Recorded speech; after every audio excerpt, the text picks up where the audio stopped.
Welcome to my final project cooking show. Today we are going to be making some of my favorite cultural dishes and talking about how cooking can be a mirror to the country and the people who live in it. Our first dish today is one of my personal favorites, lefse. So this is actually my great-grandmother's recipe, so it's pretty great.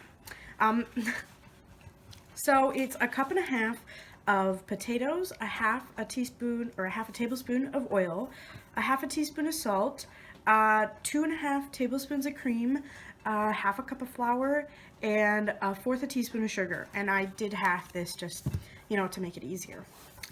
So let's get started. The importance of lefse to me and many others of Scandinavian descent is a simple and delicious way to keep the tradition alive. The first time I ever made this sweet and simple dish was with my grandma. We formed many fond memories over the lefse griddle, as she taught me how to have a special touch required to make the delicate dough.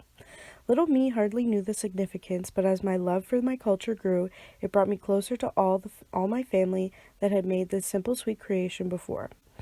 As our world becomes more unified, we lose touch with our cultural past in return for more accepted or relevant foods and traditions.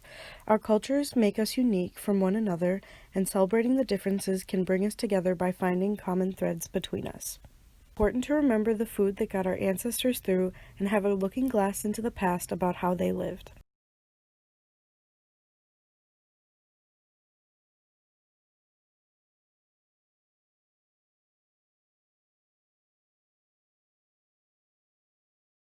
All right, so for our next dish, we are going to be making pickled pig's feet.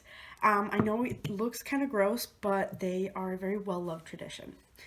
So let's get started. So the first thing that you want to do is just to cut off some of the, extra gross stuff that you don't really want.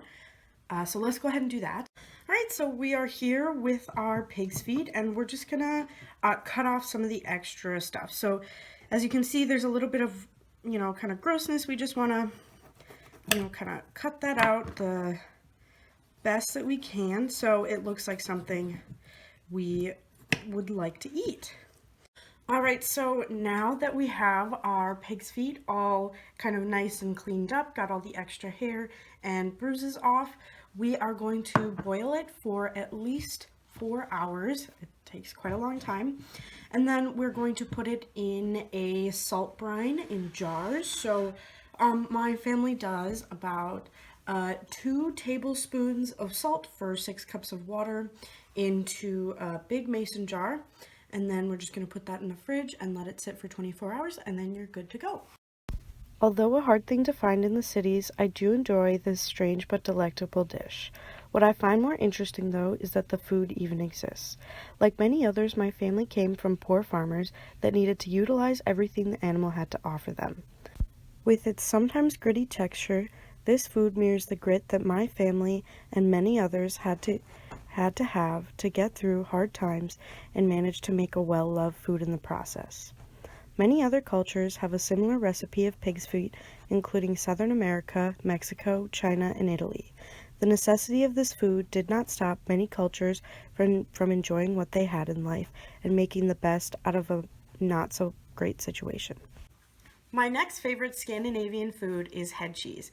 It's pretty similar to pig's feet, but I did not actually make this because it's kind of hard to make. So let's get started.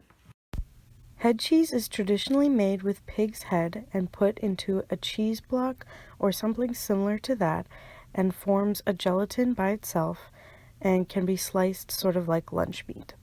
Head cheese is not unique to Scandinavia, but is an excellent show of determination and resourcefulness that many people have.